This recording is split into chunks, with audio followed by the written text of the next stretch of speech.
بسم اللہ الرحمن الرحیم۔ السلام علیکم۔ یہ کتاب آپ کے لیے کاشان بصیرت کے یوٹیوب چینل کی جانب سے ریکارڈ کی جا رہی ہے۔ اب ہم کتاب غدیر کا پارٹ نمبر 3 پڑھیں گے۔ شعور واقعی باشعور تھے۔ عالی جناب مولانا سید جابر باقری جوراسی، مدیر ماہنامہ اصلاح لکھنؤ۔ عالم باسواد ادیب ذی استعداد مولانا سید علی اختر صاحب قبلہ شعور گوپال پوری سے میری واقفیت جامعہ ناظمیہ لکھنؤ میں زمانۂ طالب علمی سے ہوئی۔ میں مبتدی تھا اور وہ وہاں کے درمیانی درجات کے طالب علم تھے۔ ایک آدھ درجے کے تفاوت سے ان کے ہم عصروں میں مولانا سید احمد مظلوم تھے، جو بعد میں ماسٹر میں ML ہوئے اور پھر وزیر بنے۔ مولانا سید قمر احسن تھے، جو اپنے زمانے طالب علمی سے اردو ادب کے ترقی پسند ادیب کی حیثیت سے پہچانے جاتے تھے۔ مولانا مجتبیٰ علی خان ادیب الہندی تھے، جو بعد میں برصغیر کے مشہور عالم دین بنے۔ انقلابی شخصیت تھے۔ عراق و ایران میں ان کی اچھی شناخت تھی۔ مغربی ممالک میں بھی دینی خدمات انجام دیے۔ مدرسۃ الواعظین لکھنؤ کے وائس پرنسپل اور مجلس علماء و واعظین کے جنرل سیکریٹری رہے۔ عمر نے زیادہ وفا نہ کی۔ ان کے ہم عصروں میں برادر معظم مولانا سید محمد غافر جوراسی بھی تھے، جو جامعہ ناظمیہ لکھنؤ میں استاد ہیں۔ ان سے بھی سینئر طلباء میں مولانا سید سخی احمد سرسوی، مولانا محمد مرتضیٰ جعفری، مولانا محمد مرتضیٰ پاروی اور مولانا سید تنویر حسین سرسوی اور دیگر چند حضرات تھے۔ جونیئر طلباء میں مولانا سید عارف حسین سرسوی مرحوم، مولانا سید حسن رضا سرسوی، امام جمعہ سرسی تھے۔ حضرات اور بھی تھے، ان کا ذکر میں نے اس لیے کیا کہ ان کے مدرسے میں گہرے روابط تھے اور بعض کے بعد میں بھی مخلصانہ رابطے رہے۔ جامعہ ناظمیہ لکھنؤ کا ماحول خالص دینی علمی ماحول تھا، جس میں عربی، فارسی اور اردو ادب کی چاشنی بھی پائی جاتی تھی، جس کا سبب بعض نابغہ اور روزگار اساتذہ کی موجودگی تھی، جن میں مولانا سید ایوب حسین صاحب قبلہ سرسوی، مولانا سید ثاقب حسین صاحب قبلہ امروہی، مولانا سید محمد شاکر صاحب مولانا امروہی اور مولانا سید احمد حیدر صاحب قبلہ لکھنؤ کے اسماء گرامی بجا طور سے لیے جا سکتے ہیں۔ جامعہ کے سربراہ مفتی اعظم مولانا سید احمد علی صاحب قبلہ نے عبقری شخصیت اردو ادب کے مستند نقاد مولانا سید اختر علی صاحب قبلہ تلہری کے درسی خدمات حاصل کر کے مدرسے کے ادبی ماحول میں ایک تازہ روح پھونک دی۔ اس ماحول کا جن طلباء نے بہت زیادہ اثر لیا، ان میں مولانا سید سخی احمد صاحب سرسوی، مولانا سید قمر احسن صاحب اور مولانا سید علی اختر قبلہ گوپال پوری کے اسماء بجا طور سے لیے جا سکتے ہیں۔ مولانا سید سخی احمد صاحب کے صحافی خدمات قابل قدر تھے۔ انہوں نے ماہنامہ الواعظ لکھنؤ کو اپنی فنی مہارت سے چار چاند لگائے۔ مولانا قمر احسن صاحب، جنہیں اب یہ قطعاً پسند نہ ہوگا کہ ان کے نام کے ساتھ مولانا لگایا جائے، لیکن جامعہ ناظمیہ لکھنؤ کے تعلق سے ان کے نام کے ساتھ اس لفظ کا استعمال نامناسب بھی نہ ہوگا۔ بے شک ان کی تحریروں اور ادبی کتابوں سے اردو ادب کو مالا مال کیا، اور مولانا سید علی اختر صاحب قبلہ شعور گوپال پوری کے بہترین اشعار کی گونج صرف مدرسے ہی میں نہیں بلکہ مدرسے کے باہر بھی تھی۔ وہ اپنے اشعار اور اپنی تحریروں کے تحفظ کے سلسلے میں کبھی ذمہ دار نہیں مانے گئے۔ خداوند عالم نے مرحوم کو ایک بہت بڑی نعمت سے نوازا ہے، اور وہ نیک و صالح اولاد۔ اگر وہ خود متوجہ ہوں تو بہتر ہے، ورنہ میں متوجہ کر رہا ہوں کہ منتشر ذخیرہ میں سے ان کے اشعار جمع کر کے اگر یکجا کرا دیں تو یہ ایک اچھی خدمت ہوگی۔ ویسے مجھے اس کا تھوڑا اندازہ ہے کہ ان کے اشعار ہوں یا تحریری خدمات، وہ سب محفوظ نہیں رہ پائے بلکہ کچھ ضائع ہوا ہے۔ اس کا ایک تجربہ مجھے بھی ہے۔ 1998 میں جبکہ اصلاح صدی تقریبات کا اہتمام ہو رہا تھا، اس سلسلے میں اصلاح کا ایک ضخیم خصوصی شمارہ بھی شائع ہوا۔ تجویز یہ تھی کہ بانی اصلاح فخر الحکماء علامہ سید علی اظہر صاحب قبلہ کی کوئی کتاب بھی منظر عام پر آ جائے۔ مولانا سید علی اختر صاحب قبلہ گوپال پوری نے پیشکش فرمائی کہ مرحوم کی ایک معرکۃ الآراء تصنیف کنز مکتوم فی الحل عقد ام کلثوم میرے پاس محفوظ ہے، میں اس کا خلاصہ مرتب کر دوں گا، اس موقع پر اس کی اشاعت مناسب ہوگی۔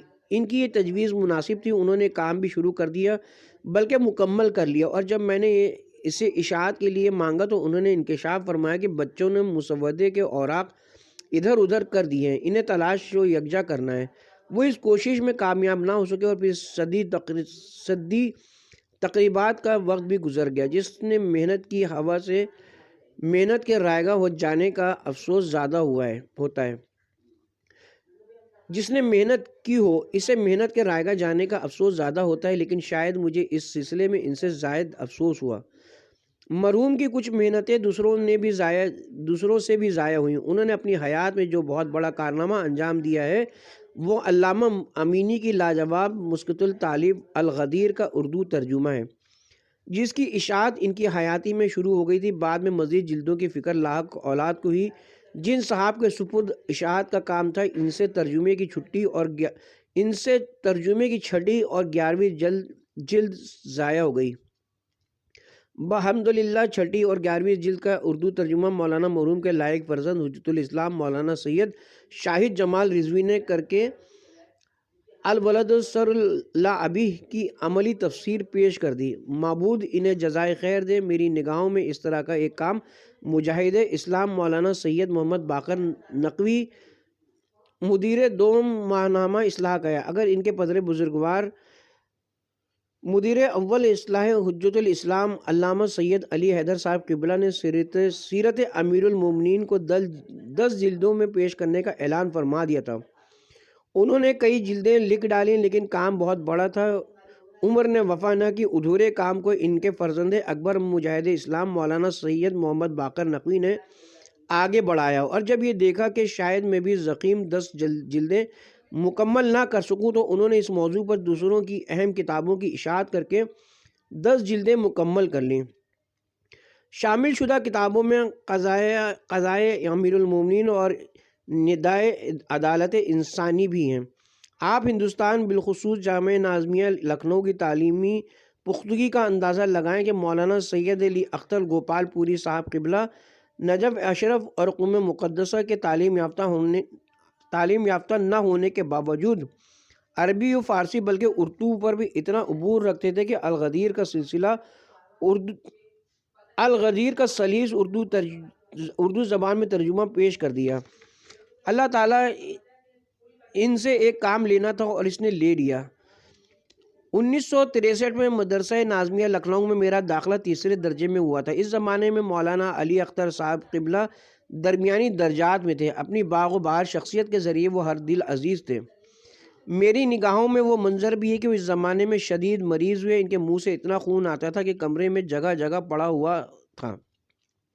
سچ پوچھیے تو زیادہ تر طلبہ ان کی زندگی سے مایوس تھے، لیکن شافی مطلق کو ان سے کام لینا تھا، لہٰذا اس نے انہیں ایسی شفا دی کہ بعد میں اس کی صحت قابل رشک تھی۔ اللہ نے ان کی روزی روٹی کا بھی باعزت انتظام فرمایا۔ جامعہ نظامیہ لکھنؤ سے فارغ ہونے کے بعد محمد صالح انٹر کالج حسین گنج سیوان بہار میں استاد ہو گئے۔ تعلیمی ذمہ داریاں پوری کرنے کے بعد جب بھی کوئی موقع ملتا تو لکھنؤ تشریف لے آتے، کبھی دہلی آنے جانے میں لکھنؤ رک جاتے۔ استاد معظم حجت الاسلام مولانا مجتبیٰ علی خان اور ادیب الہندی کے شریف قدہ پر کئی دن قیام رہتا۔ کتابوں کی فراہمی، علمی و ادبی ماحول میں ان کا بہت دل لگتا۔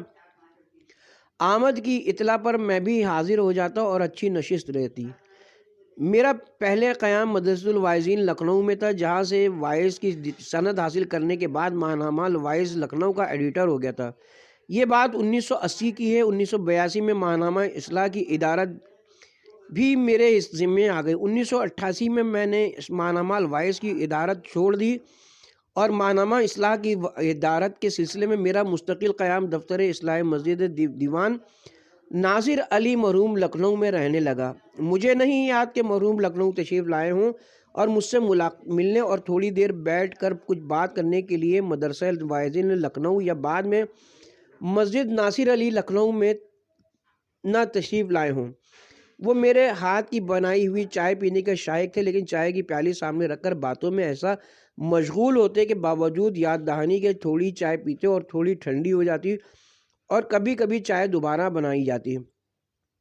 میرے زمانہ ادارت میں انہوں نے الوائز میں لطائف کا ایک سلسلہ شروع کیا تھا، خوشبو بہار کی، جسے ان کے کچھ مخلص عذرائے مزاح خوشبو بہار کی پڑھتے تھے۔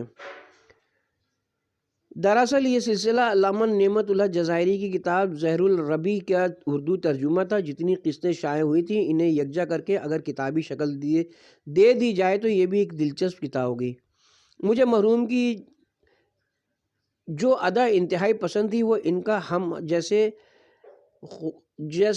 خوروں سے مساویانہ برتاؤ تھا، جبکہ وہ مجھ سے عمر میں بھی بڑے تھے اور ان کی تعلیمی لیاقت بھی بہت زیادہ تھی۔ غرور کا تو ان میں شائبہ تک نہ تھا۔ یہی وجہ کہ بعد مردن کبھی ان کی شخصیت ناقابل فراموش ہے۔ نہ ہی ان کی عمر کوئی ایسی زیادہ تھی اور نہ ہی ان کی صحت تشویشناک تھی، لیکن وقت موعود آیا اور انہوں نے موت کو گلے لگا لیا، اور موت سے پہلے تک ہم سب اس غلط فہمی میں رہے کہ ابھی تو انہیں زندہ رہنا ہے، لیکن حقیقت یہ کہ انسان جسمانی طور سے نہیں بلکہ اپنے کارناموں سے زندہ رہتا ہے، اور باحمدللہ ان کے علمی کارنامے انہیں آج بھی زندہ رکھے ہوئے ہیں۔ فقط والسلام سید جابر جوراسی۔ جہان تشیع کی مائع ناز کتاب حجت الاسلام والمسلمین مولانا سید قلب جواد نقوی صاحب، امام جمعہ آسوی مسجد لکھنؤ۔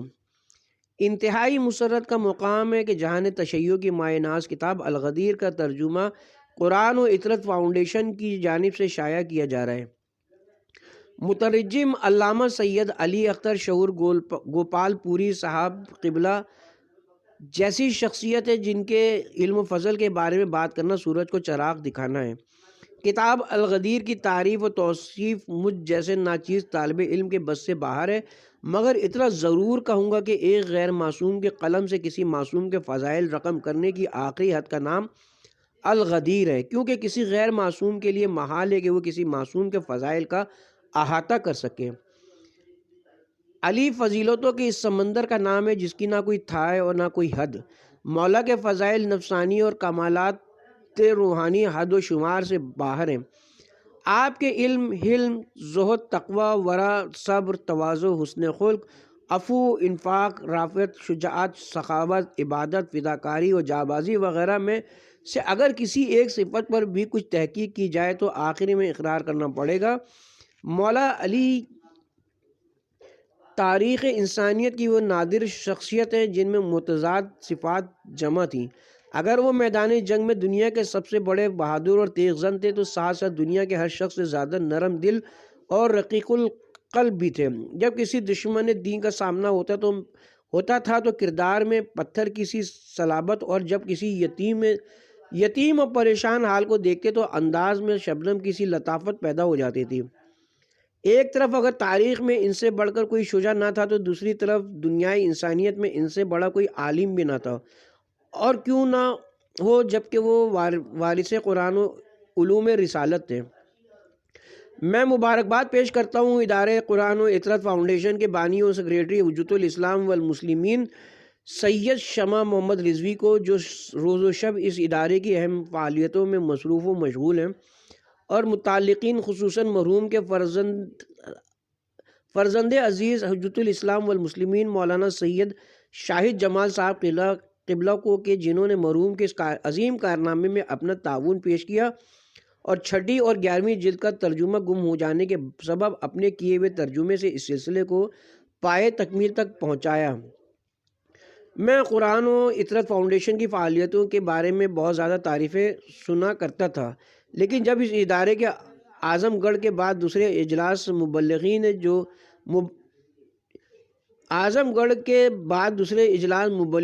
جو سرزمین بہار کے چھپرا شہر میں ہوا تو بہت زیادہ دیکھنے کو ملی اور میں کافی متاثر ہوا۔ اس ادارے نے مختصر سے عرصے میں ہائی اسکول، انٹر اور BA کے اسٹوڈنٹ کے لیے اصول دین، احکام دین، اخلاق اسلامی وغیرہ جیسے تعلیمی نصاب مرتب کر کے کوشش کی کہ ہندوستان کے ہر شہر و دیہات میں معارف اسلامی کلاسز قائم کر سکے۔ سنا ہے اس ادارے نے درسی کتب کے علاوہ غیر درسی کتابیں بھی مرتب کی ہیں اور اب الغدیر جیسی اہم کتاب کے شائع ہونے میں کافی زحمت برداشت کر رہا ہے۔ میں صمیم قلب سے اس ادارے کی ترقی کے لیے دعا کرتا ہوں، اور میری یہ بھی دعا ہے کہ علامہ مرحوم کو اس دینی و دنیاوی خدمت کا صلہ مولا قدیر کی بارگاہ سے ان کی خصوصی شفاعت کی شکل میں حاصل ہو، آمین یا رب العالمین۔ والسلام خادم طلاب علوم دینیہ سید کلب جواد، 5 مئی سن 2010۔ کتاب اور مترجم و ناشر عالی جناب مولانا ناظم علی خیر آبادی صاحب قبلہ، امید جامع باب العلم خیر آباد۔ اسلامی تاریخ کا وہ عظیم ترین واقعہ جس پر کسی طرح کے شک و شبے کی کوئی گنجائش نہیں ہے، 18 ذی الحجہ 10 ہجری کو رسول اکرم نے اپنی تبلیغی زندگی کا آخری خطبہ مقام غدیر خم میں حج آخر سے واپس لوٹتے ہوئے دیا۔ 75,000 سے لے کر 1.25 لاکھ تک اصحاب کے مجمع میں خداوند عالم کے حکم کے بعد جناب امیر المومنین حضرت علی علیہ السلام کی ولایت کا اعلان فرمایا۔ اس خطبہ طولانی میں رسول اسلام نے اپنی 63 سالہ امن و صداقت سے معمور حیات طیبہ اور 23 سالہ تبلیغی زندگی کے تمام امور کا خلاصہ بیان فرمایا۔ اس کی بڑی خصوصیت یہ ہے کہ کیفیت اور کمیت کے لحاظ سے رسول اسلام کو اس انداز کا مجمع کبھی نہیں ملا کہ کم و بیش 1.25 لاکھ اصحاب سے نبی رحمت خطاب کر رہے ہوں، جس میں مختلف خطۂ عرب سے تعلق رکھنے والے حجاج موجود رہے ہوں، جو گھروں کو واپس جا کر اس کی رودات دوسروں کو سنائیں گے۔ تاریخی بیانات کے مطابق پیغمبر نے اس مجمع سے یہ عہد بھی لیا تھا کہ واقعے کی خبر دوسروں تک پہنچائیں۔ مزید یہ کہ واقعے کی نوعیت کچھ اس طرح کی تھی کہ اگر کچھ ناقابت اندیش، تعصب زدہ اور عداوت کیش اسے چھپانا بھی چاہتے تو تقریباً ناممکن ہو گیا تھا، کیونکہ تاخیر سے اپنے گھروں کو پہنچنے والے حاجیوں سے افراد خانہ، سماج اور معاشرے کے لوگوں، اعضاء و اقربا کے سوالات کی کثرت اس درجے پر تھی کہ جواب دیے بغیر کوئی چارہ نہیں تھا۔ اس طرح اس واقعے کی شہرت اتنی ہو گئی تھی کہ انکار کے لیے کوئی راہ نہیں تھی۔ اس کے بعد بھی اگر کوئی انکار کرنے کی جسارت کرتا تو حجاج کے مجمع کا کم و بیش غدیر خم میں قیام کرنا، حضرت علی کو امیر المومنین اور مولا کے لفظوں کے ساتھ مبارکباد دینا، لوگوں کا تاخیر سے گھروں کو پہنچنا، اہل خانہ کا مسلسل انتظار کرنا، دوش ہوا پر پیغام من کنت مولاہ فہذا علی مولا کا بلند ہو کر لوگوں کے گوش گزار ہونا، آفتاب و مہتاب کی گواہی، ارض و سما کی شہادت کی آواز پیغام غدیر کے عام ہونے کی واضح دلیل ہے۔ پیغمبر اسلام نے اس خطبے میں اسلامی عقائد و اعمال اور اخلاق اہم ترین امور، گمراہی کے اسباب اور امت مسلمہ کے لیے نجات کا ذریعہ، صلاح و فلاح کے اصول، نگاہ پروردگار میں پسندیدہ زندگی گزارنے کا طریقہ، دنیاوی زندگی سے لے کر اخروی حیات تک میں کامیابی اور کامرانی سے متعلق تمام امور کی نشاندہی فرمائی، جو ایک مسلمان کے لیے سنگ میل کی حیثیت رکھتا ہے۔ اس خطبے میں پیغمبر نے یہ بھی فرمایا، پروردگار، تو نے وحی کے ذریعے حکم دیا تھا کہ امامت علی کے لیے ہے، میں نے اس حکم کے مطابق علی کو مقرر کر دیا، جس کے بعد تو نے دین کو کامل کر دیا، نعمت کو تمام کیا اور اسلام کو پسندیدہ دین قرار دیا، اور یہ اعلان کیا کہ جو اسلام کے علاوہ کسی اور دین کو چاہے گا وہ مقبول نہیں کیا جائے گا، اور ایسا شخص آخرت میں گھاٹا اٹھانے والوں میں سے ہوگا۔ لوگوں، اللہ نے دین کی تکمیل علی کی امامت و ولایت سے کی ہے، لہٰذا جو علی اور ان کے صلب سے آنے والی میری اولاد کی امامت کا انکار کرے گا، اس کے تمام اعمال ضائع و برباد ہو جائیں گے، وہ ہمیشہ جہنم میں رہے گا، نہ اس کے عذاب میں کوئی کمی ہوگی، نہ خدا کی نگاہ رحمت اس پر پڑے گی۔ لوگوں، اس مقام پر یہ میرا آخری قیام ہے، میری بات سنو اور اطاعت کرو اور اپنے پروردگار کے حکم کے سامنے سر تسلیم خم کر دو۔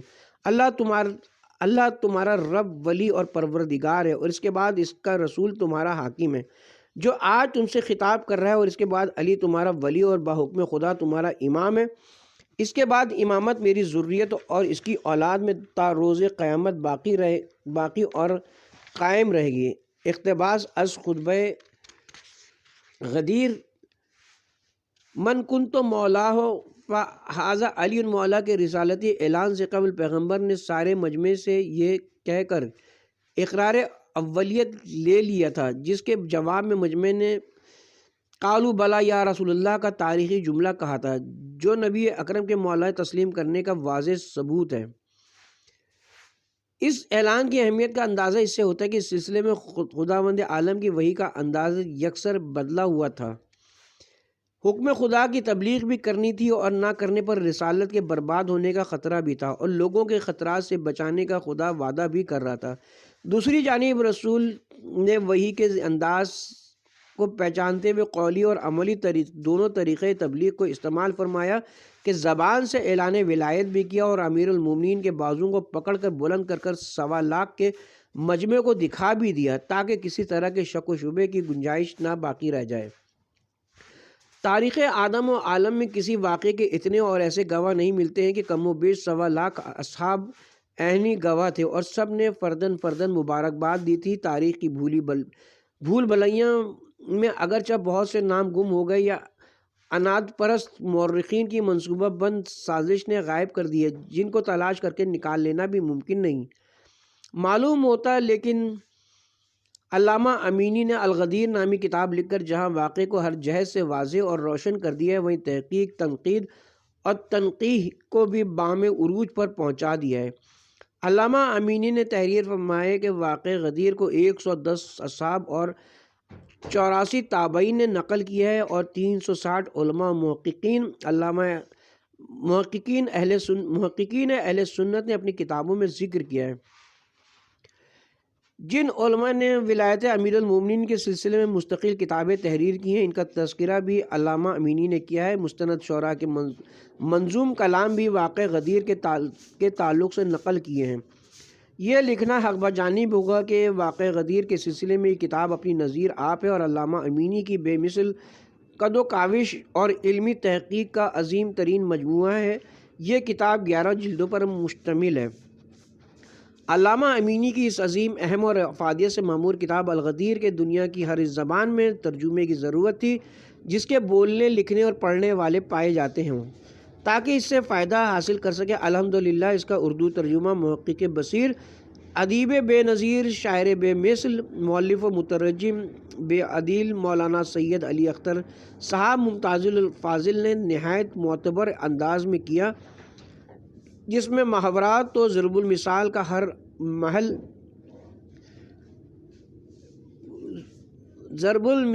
برمحل استعمال، زبان و ادب کا استحکام، ثنا و بدا کا توازن، محسنات لفظی و معنوی کا تسلسل، تحریر کی روانی، الفاظ کے انتخاب و استعمال کی آبرومندی، اور عربی سے اردو میں نکات و مفاہیم کو ملحوظ رکھتے ہوئے منتقل کرنے کی خوبی نے کتاب کو ترجمے کے بجائے طالب بنا دیا ہے۔ مولانا نے اسے سلیس سادہ اور آسان اردو زبان میں پیش کر دیا۔ ان کی علمی صلاحیت، تحقیقی بصیرت، نیز زبان، بیان، تحریر و تقریر پر کمال قدرت روز روشن کی طرح ظاہر ہے۔ انہوں نے زبان و قلم سے دین کی جو خدمت کی ہے وہ ہمیشہ یادگار رہے گی۔ یہ سن کر بہت افسوس ہوا کہ ایک سفر کے دوران ان کے ترجمے کی 2 جلدیں غائب ہو گئی تھیں، لیکن پھر یہ سن کر انتہائی مسرت ہوئی کہ انہی کے نور نظر حجت الاسلام مولانا سید شاہد جمال رضوی نے ان 2 جلدوں کا ترجمہ کیا ہے۔ خدا ان کو جزائے خیر دے۔ سلامہ اپنے والد گرامی کے کارنامے کے حوالے سے انتہائی حساس ہیں۔ معلوم ہوا ہے کہ وہ مولانا مرحوم کے ادھورے کام پر ترتیب و تکمیل کا کام کر رہے ہیں۔ خدا انہیں ان کے مقصد میں کامیابی عطا فرمائے۔ اس کتاب کو منظر عام پر لانے کا شرف قرآن و اطرت فاؤنڈیشن کو حاصل ہے۔ اس ادارے نے اپنی دینی، علمی اور قومی خدمات کا جو منصوبہ تیار کیا ہے، جس کے تحت متعدد کتابیں منصع شہود پر آ چکی ہیں، جو دینی تعلیم و تربیت اور مذہبی ماحول سازی کی راہ میں بے حد مفید ثابت ہوئی ہیں، اور ان کے ذریعے نوجوانوں کی دینی تعلیم و تربیت کا بھی ایک مستحکم نظام قائم ہوا ہے۔ ماہ رجب، ماہ شعبان اور ماہ رمضان المبارک میں 3 مختلف مقامات پر دروس کا انتظام کیا جاتا ہے جن میں نوجوانوں کی متعدد بتعداد شریک ہوتی ہے۔ اس میں ماہرین تعلیم، اساتذہ کی خدمات حاصل کی جاتی ہیں۔ کئی برس سے یہ سلسلہ جاری ہے اور سینکڑوں افراد فیضیات ہو چکے ہیں۔ ہمارا عزم ہے کہ نہ صرف یہ سلسلہ جاری رہے بلکہ اس کا دائرۂ عمل وسیع تر ہو اور ہندوستان کے مختلف صوبہ جات میں دینی تعلیم کا فیض پہنچا سکیں۔ اس ادارے کے افراد اور اس کے سیکریٹری سید شمع محمد رضوی جو دن رات مذہبی سرگرمیاں میں مصروف و مشغول ہیں، خدا بند عالم انہیں باطفیل محمد و آل محمد زیادہ سے زیادہ توفیق عنایت فرمائے۔ ناظم علی خیر آبادی۔ کتاب غدیر آیت اللہ ناصر مکارم شیرازی سے ادیب عصر علامہ سید علی اختر شعور گوپال پوری تک۔ حجت الاسلام مولانا سید نیاز علی صاحب بھیک پوری مقیم ممبئی۔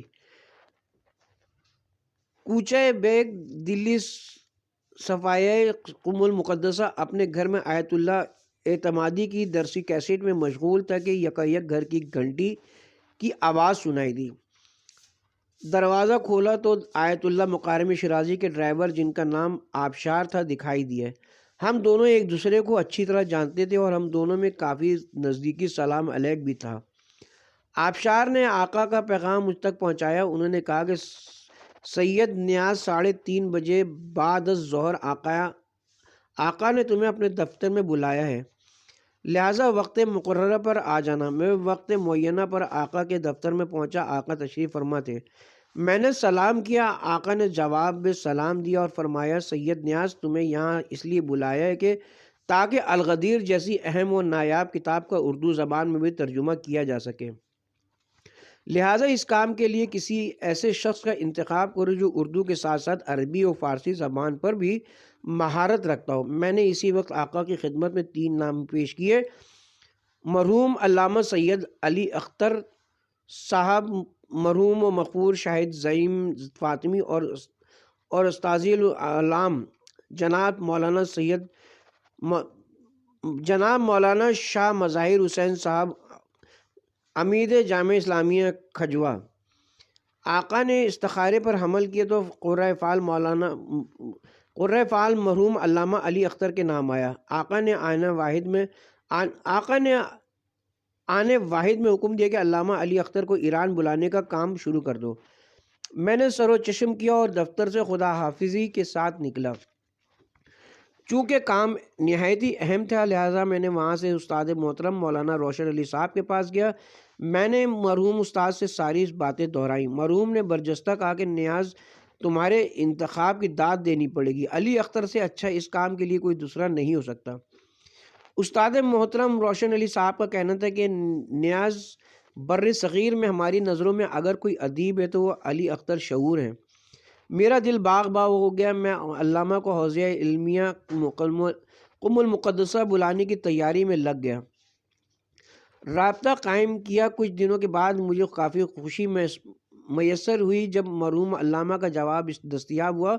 انہوں نے پیغام دیا کہ اس کام کے لیے میں تڑپ رہا تھا اور تم نے ہماری وہ تڑپ ختم کر دی۔ میں ہر طرح سے تیار ہوں اور اسی ضمن زیارت کے شرف سے بھی مشرف ہو جاؤں گا۔ میں نے زاد راہ اور وغیرہ کا انتظام کیا اور مرحوم علامہ سرزمین خون و قیام، سرزمین ام انقلاب، سرزمین مہد انقلاب، سرزمین جوار معصومہ قم میں نہایت والہانہ طور پر پہنچے۔ علامہ مرحوم کو لے کر اپنے گھر کوچہ بیگ والی قم جہاں سے الغدیر کے ترجمے کا کام شروع ہوتا ہے آیا۔ مرحوم علامہ نے خستگی مسافرت دور کی۔ پھر ہم نے فرمایا معصومہ کی زیارت کے بعد مرجع تقلید کی زیارت کی جائے۔ میں نے آیت اللہ کو فون کیا کہ برصغیر کے جس ادیب کا تذکرہ کیا تھا وہ تشریف لا چکے ہیں، سرکار وقت تعین فرمائیں تاکہ آپ کی خدمت میں لے کر آؤں۔ آقا نے نماز مغربین کے بعد بلایا۔ میں نے علامہ مرحوم سے عرض کی کہ صحن حرم معصومہ قم میں مغربین کی نماز حضرت آیت اللہ مرشی نجفی کی امامت میں ہوتی ہے، لہٰذا نماز صحن حرم میں پڑھی جائے اور نماز کے بعد زیارت کے فرائض انجام دے کر آقا مکارم کے پاس چلا جائے۔ مرحوم علامہ اور میں مذکورہ پروگرام کے تحت اپنے گھر سے نکلے۔ مرحوم وہی ہندوستانی تہذیبی لباس میں ملبوس، سفید ٹوپی اور اونچی شیروانی اور گھیردار پیجامہ پہنے ہوئے کوچے بیگ دلی کو ہمارے ساتھ ساتھ عبور کرتے ہیں۔ سر خیابان صفائیہ کوئی شوخ ایرانی جوان دکھائی دیے جن کی نگاہ علامہ مرحوم کی ٹوپی اور شیروانی پر تھی، جو ایران کے لیے عجوبہ تھا۔ کہتے ہوئے گزر گئے کہ یہ ہے قم کا انقلاب، انقلابی دور تھا۔ ان جوانوں کا مفہوم و منطوق کیا تھا اللہ جانے، یا وہ جوانان جانے۔ البتہ میں نے مرحوم کو ان جوانوں کی باتوں پر مسکراتے ہوئے پایا۔ ہم لوگ صحن مطہر میں پہنچے۔ علامہ مرحوم کی نگاہیں جیسی حرم معصومہ پر پڑی، بلبلانے لگے، آنکھیں بھیگ گئیں، دل کی آواز زبان پر آ گئی۔ کہتے ہوئے آگے بڑھے، یا فاطمۃ اشفیلی فی الحجہ۔ اتنے میں گلدستہ اذان سے مؤذن نے اللہ اکبر کی صدا بلند کی۔ نماز کی صفیں لگی ہوئی تھی۔ صفوں کو دیکھ کر مرحوم متحر ہوئے۔ انہی صفوں میں ہم لوگ نماز کی ادائیگی کے لیے کھڑے ہوئے۔ علامہ نے نہایت خضوع و خشوع کے ساتھ حضرت آیت اللہ مرشی نجفی کی قیادت میں نماز ادا کی۔ نماز مغربین کے بعد داخل حرم حضرت معصومہ ہوئے اور بار اول علامہ گریہ زاری، مناجات و دعا اور تشکر الہی و زیارت میں مشغول ہوئے۔ زیارتی تشرف کے حصول کے بعد صحن حرم مطہر میں آ کر تمام طلباء حوزہ علمیہ قم سے ملاقات کی۔ پھر ہم لوگ وہاں سے دفتر حضرت آیت اللہ مکرم میں وقت معینہ پر پہنچے۔ آیت اللہ کو خبر دی گئی، آقا نے حکم دیا کہ میرے پاس لایا جائے۔ صندوق ذخیرہ علوم اہل بیت عصمت و طہارت سے حضرت آیت اللہ مکارم شیرازی اپنے مسند علم پر بیٹھے ترویج و تشریح مکتب اہل بیت میں مشغول تھے۔ علامہ نے آیت اللہ کی خدمت میں متدین و متشریح انداز میں سلام کیا۔